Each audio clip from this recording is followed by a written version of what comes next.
माझा एक मित्र जो होता संदीप म्हणून, तो हैदराबादमध्ये कास्टिंग करत होता आणि त्याने लिहिलं होतं, की 25 ते 30 वयोगटातला एक मुलगा पाहिजे आणि स्किनी. म्हणलं हे तर परफेक्ट जातंय माझ्या ह्याला. तर मी त्याला फोन केला कारण मित्रच होता. म्हणलं, "भाई मुझे ऑडिशन देना है प्लीज."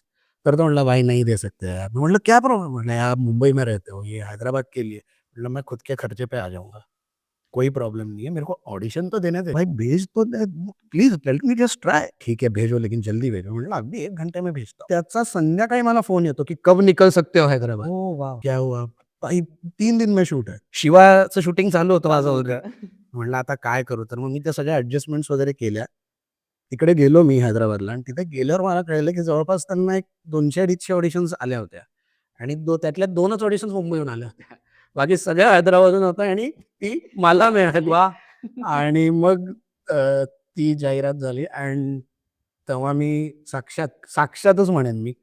मी त्या व्यक्तीला त्या त्या त्या गोष्टीला मी बघितलं, ज्याला महेश बाबू, सुपरस्टार महेश बाबू म्हणतात. Oh my God! What an aura.